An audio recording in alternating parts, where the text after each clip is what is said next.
introduction about give a brief introduction about Yoga Vasishtam and the Sapta Bhumikas. So today's topic is the 7 stages to spiritual enlightenment as defined in Yoga Vasishtam. So the 7 Bhumikas, known as Sapta Bhumikas or Jnana Bhumikas, are of great significance in the yoga tradition. It has got references in Vedas and Upanishads. And one of the very important texts that is going in detail about the Saptabhumikas is the Yoga Vasishtam book. There is references in the Varaha Upanishad about the 7 stages of enlightenment, Saptabhumikas. Yoga Vasishtam, I know there have been previous few lectures on Yoga Vasishtam. So all of you must be familiar that Yoga Vasishtam was the conversation between sage Vasishta and young Lord Rama.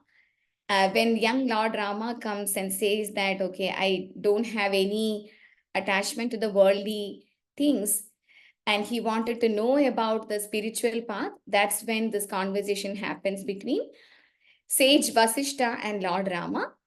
And our our own author of Ramayana, Sage Valmiki, is the one who actually authors this conversation between the two.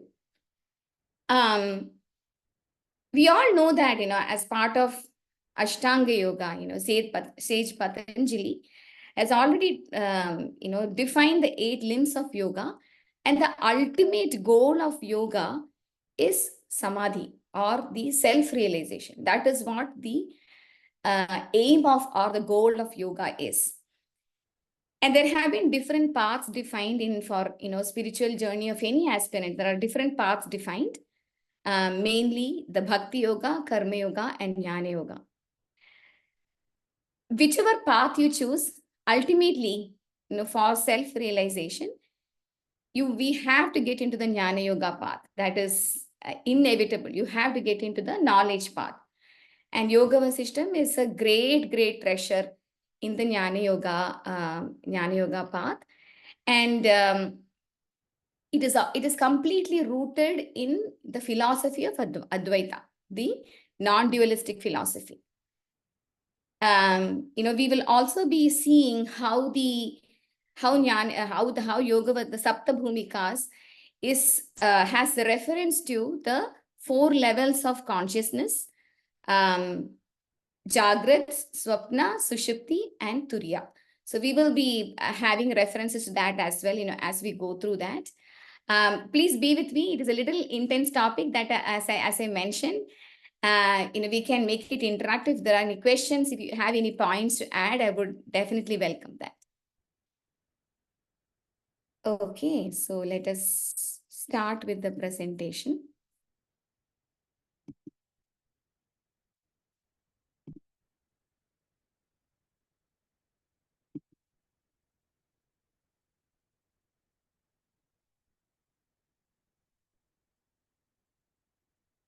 Thank you, sir.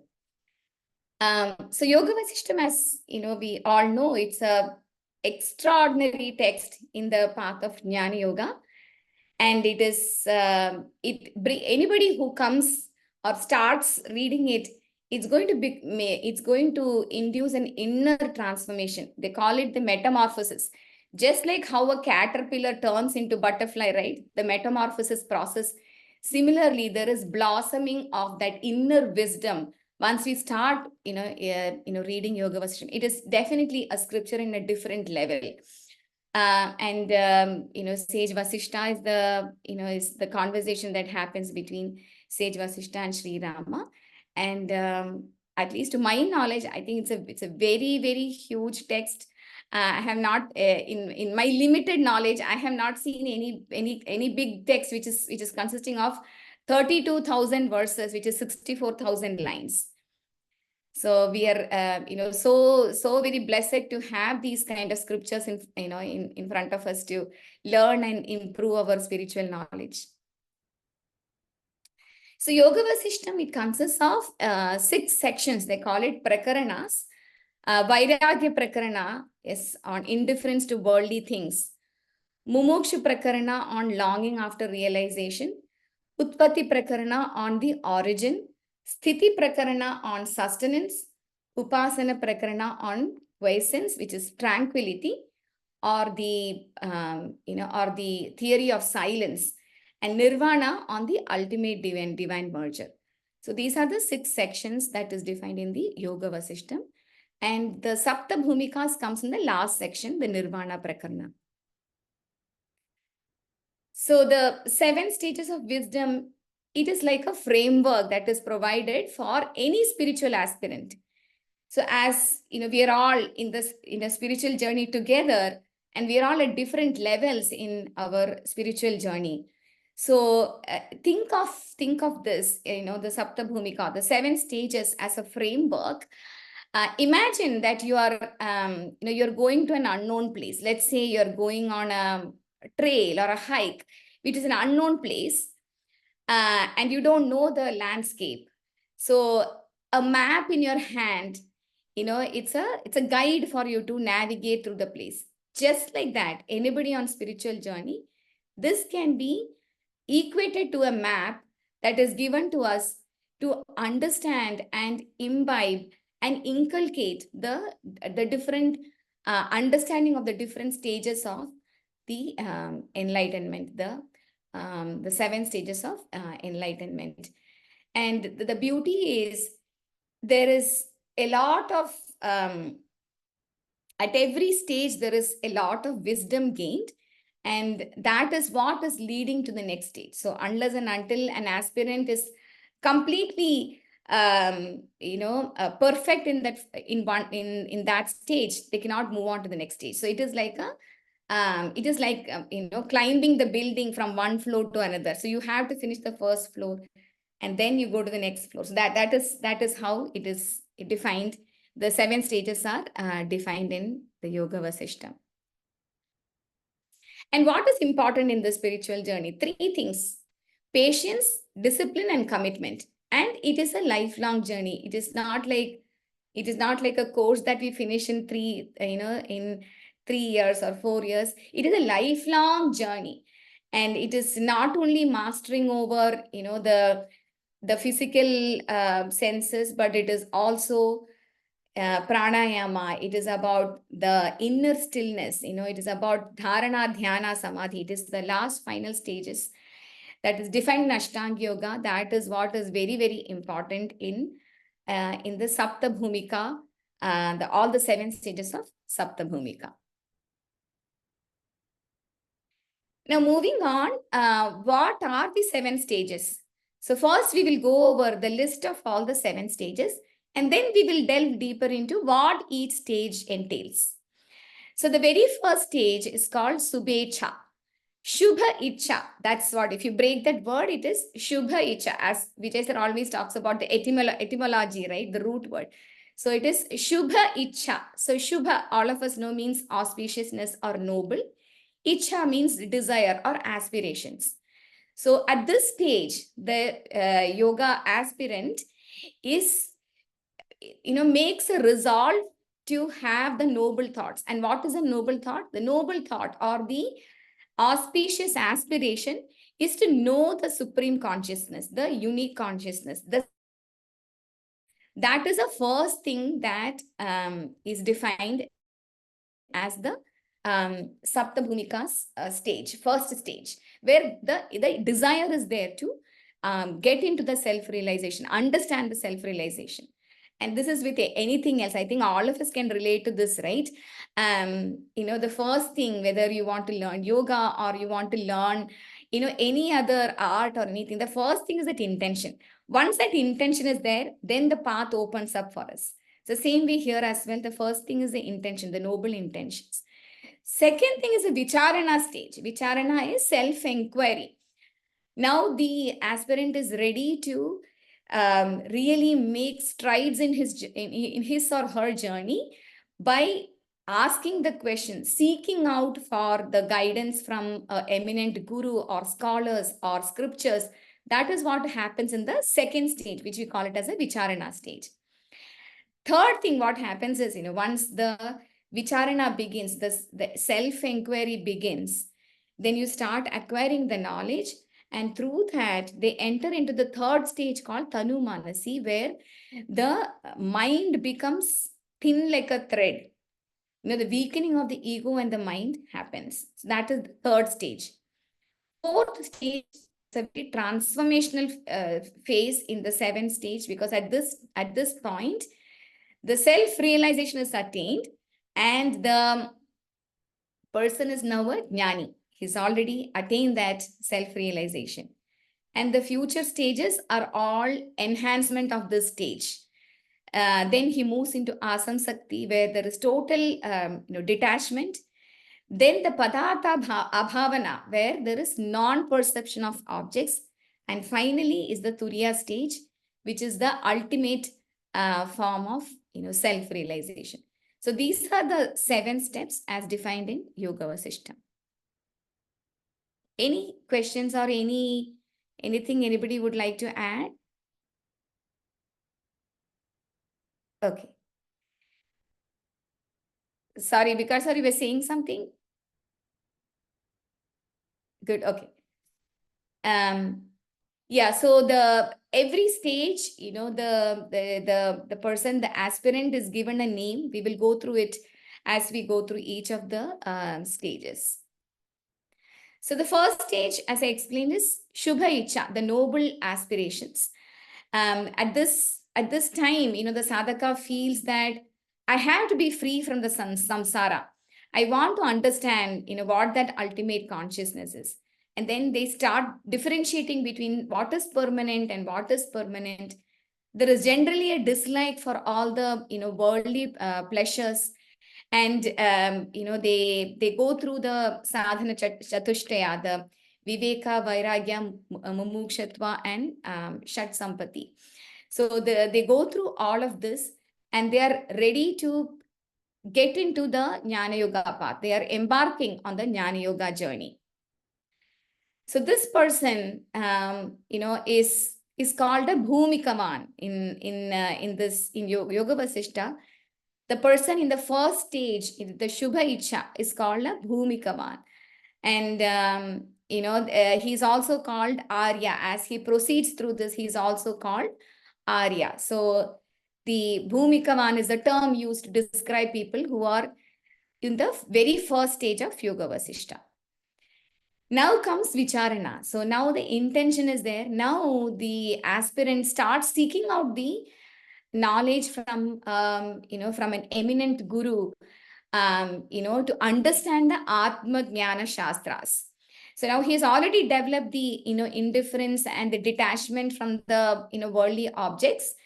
Now he is ready to gain the Atma Jnana through the Shastras. And now he starts going, reading through, different Vedas, Shastras, and Upanishads and all that, and seeking the guidance from the guru. So this we can equate it to the Jnana Yoga, the three levels, right? Shravanam, Mananam, and Nididhyasanam. Now this is the stage where the Shravanam and Mananam is practiced. There is Shravanam, that is hearing. They hear a lot of knowledge from their guru. They read scriptures. So Shravanam is there. And then they also do Mananam. So there is, inner contemplation of whatever they have learned or whatever they have heard.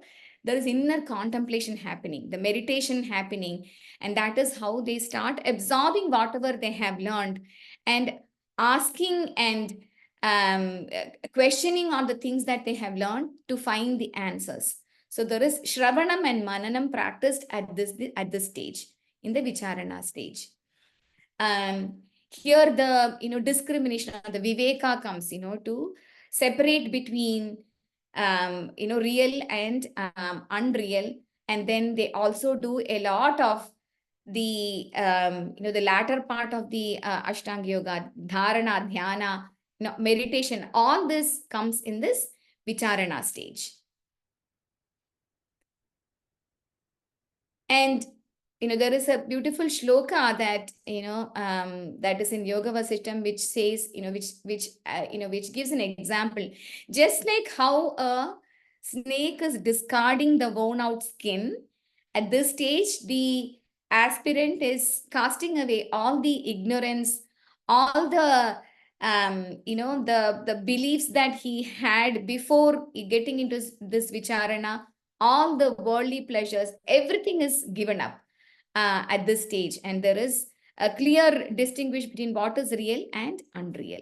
So that is the vicharana stage where there is this spiritual awakening that happens because of the absorption of all the Atma Jnana wisdom. Now they are ready to go into the next stage, which is called Tanu Manasi.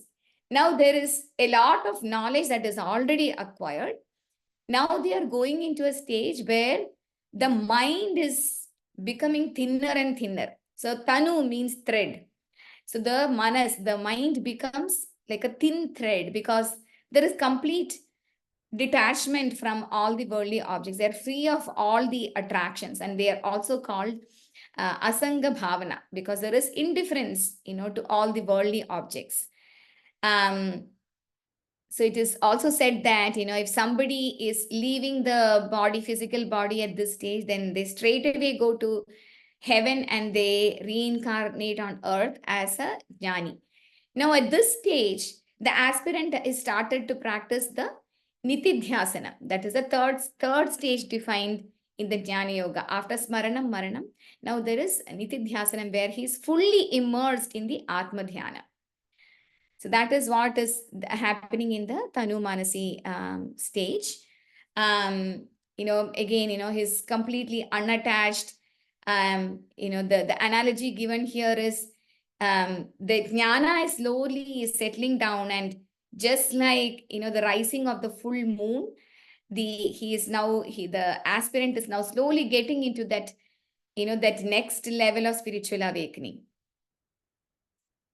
This is the most important stage in the 7 stages. The 4th stage, the Sattvapati, because at this stage the aspirant has already realized the sattva, the reality. So he's already in the self-realization stage. And something that comes to my mind when I talk about self-realization is, the person or the great saint that comes to my mind is Ramana Maharshi. He at the age of, when he was a teenager, that's when he had the experience of a near death experience, which actually dawns the self-realization into him. And from then on, he's in the path of self-realization. So at this stage, the aspirant looks at everything equal because the Brahma Jnanam has come, and they're called Brahma Vid. Vid means knower. So somebody who has already realized the Brahman, somebody who has already known the Brahman is called Brahma Vid. And something beautiful happens at this stage. All the Sanchita and Agami karmas are completely destroyed, and only the Prarabdha karma remains. So this is a big turning point in the in the enlightenment journey, because at this stage, this is the stage where they have realized the Brahman, and all their karmas are getting destroyed. And it's also defined that they are in the dream stage, that is the swapna stage of consciousness, whereas in the previous 3 stages, they are in the jagrat state. They are still aware of the body, they are still in the world. But in the Sattvapati stage, that is another big thing that happens. They see everything as a dream. So they are in the Swapna stage of consciousness. And yes, they have realized the Brahman, which is indivisible, which is, without beginning or without end. And they have attained that Advaita vision. So everything that they see is Brahman. Now, the beauty again in this stage is, the mind is in that higher level of, consciousness. And when they remain in that level for a longer time, that is when they move to the next stage, which is called the Asam Sakti, which is the fifth stage of spiritual enlightenment. Now, in the fifth stage of spiritual enlightenment, they are called Brahma Vidvara. So they are at this stage, the difference between the previous stage and this stage is that they're all jnanis. From fourth stage, they're all jnanis. It's just different levels of the experience that it is. At this stage, they are free from all the toils and tribulations, and they don't feel any sort of worldly connection. They're always in that samadhi state. Even though they're awake, they are still in the transcendental state. So there is there is more and more awakening happening at this stage, where they have complete detachment. They have total, the mind is totally now dissolved, and even though they are awake, they're able to go into the samadhi state, and they can go to samadhi state at will. So that is what is happening in Asam Sakti. So they still have the bodily consciousness.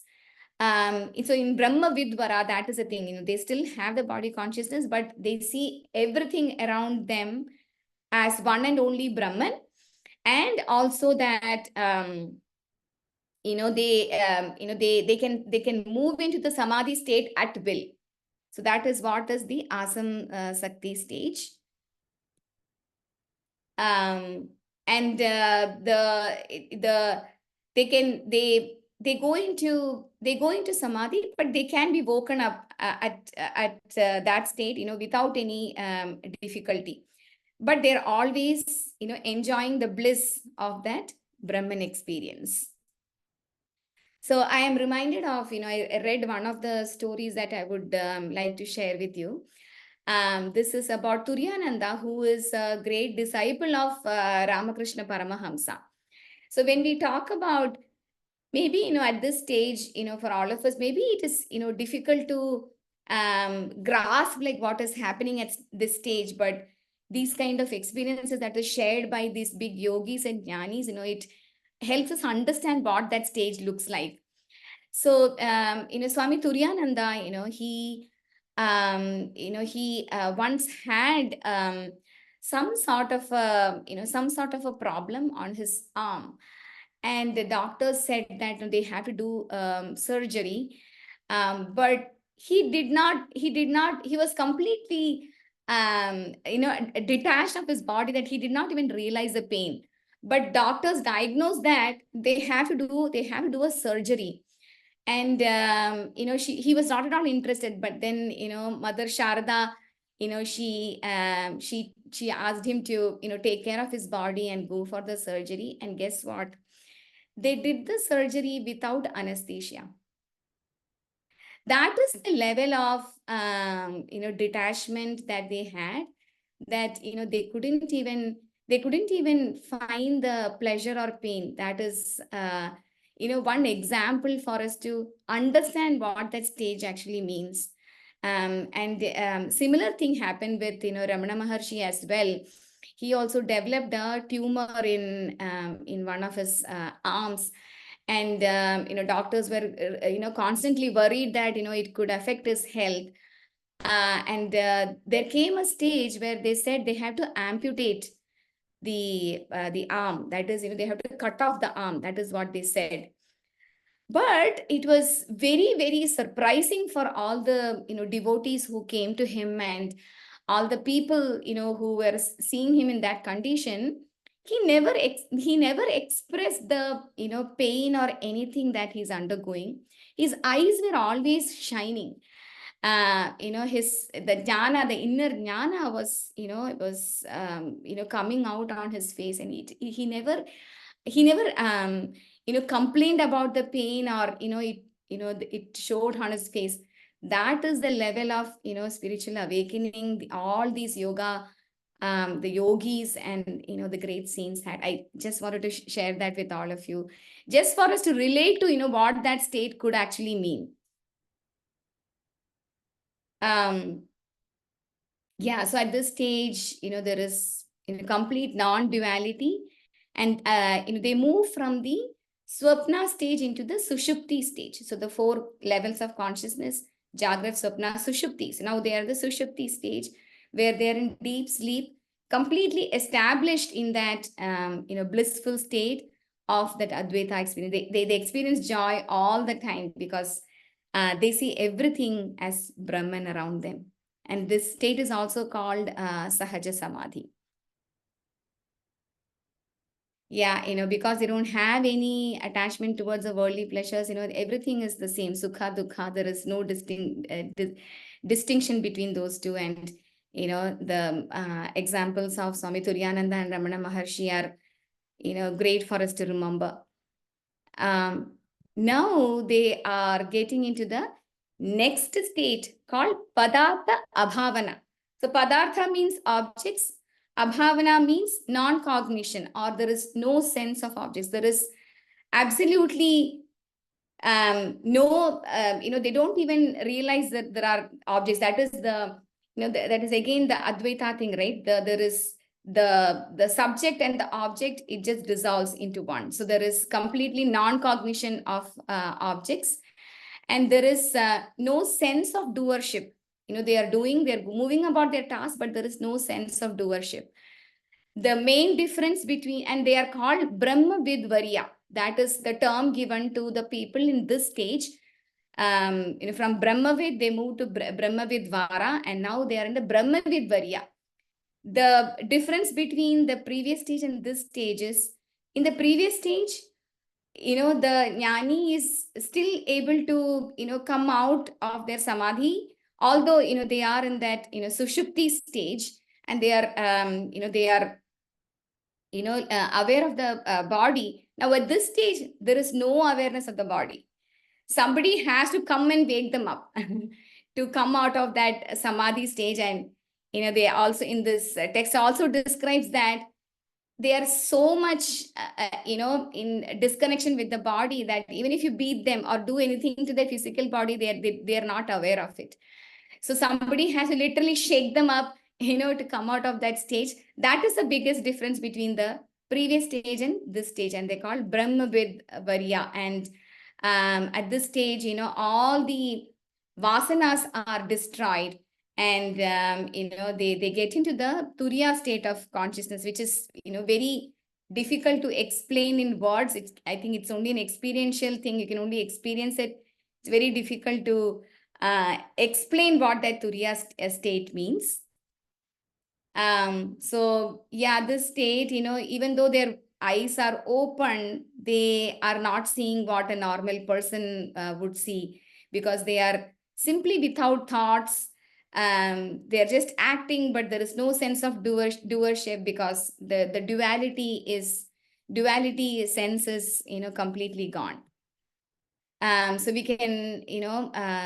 can compare them to like a pot which has air inside and outside, and there is no difference between that air, right? So that much of immersion that happens in the in this stage. And finally, once they have crossed this Padartha Bhavana stage, that is when they move to the perpetual samadhi. Now at this stage, they're called Brahmavid Varishta, and you can't wake them up from that stage. Whereas in the previous stage, they can still be woken up, but in Turiya stage, they cannot be woken up from that, transcendental stage. There are no gunas, everything disappears. And, they are, already in the previous stage, all the vasanas are destroyed. There is, it's very difficult, it's, to explain in words, what this state is, but that's the ultimate state of, self-realization. And, they are also called Videha Mukti, completely beyond the, beyond the power of speech, it is indescribable. So these are the 7 stages of, spiritual enlightenment as defined in Yoga Vasishta. And I was, listening to some podcast, and in that they were saying, it's very difficult to identify, who a jnani is, right? Because not everybody wears that saffron clothes. They grow beard, they go to Himalayas, right? Of course, people who are living in Himalayas, all the great sages and saints who are out there, they're all, in the samadhi state, who has experienced the bliss, and they are praying for the welfare of the world. But we may, it's difficult for us to find, even among the normal crowd, it's very difficult for us to find, because it's not that they wear something different, they look at anything different. No, they look like the same, but it is their inner experience, the inner consciousness, that is what is distinguishing them as a jnani. There is one small story that I would like to share here is, it seems there was some kind of event going on. Some big occasion was going on, and one lady who comes there, with all tattered clothes, and somebody who sees her, feels that, oh, I must probably give her some good clothes to wear. So he goes inside and brings a sari or some this thing and giving it to her. And she says, for whom are you giving this? Is it for the body? Is it for my soul? So, already that person has reached that jnani stage, because nothing else matters for them. So there are people of that nature which we may not be able to really realize, what state of spiritual awakening they are in just by looking at them. We may feel that, oh, they are like a normal mortal, but they've already, reached that level of realization. So you never know, whom you meet and what is the experience that they are having. So let's keep our minds open and let's continue our journey. In this spiritual path, there is a lot of guidance that we can get from our gurus and all this, scriptural text. Hopefully, this was useful for all of you to get a small glimpse into the 7 stages of spiritual enlightenment. We have touched only the tip of the iceberg. There is a lot more to learn about this scripture, and hopefully we will get more opportunities to learn and share. And let us all be together in this. I thank you, Vijay sir, and the Yog Sambodh organizers, for giving me this opportunity, to present this to all of you. I'm open to answer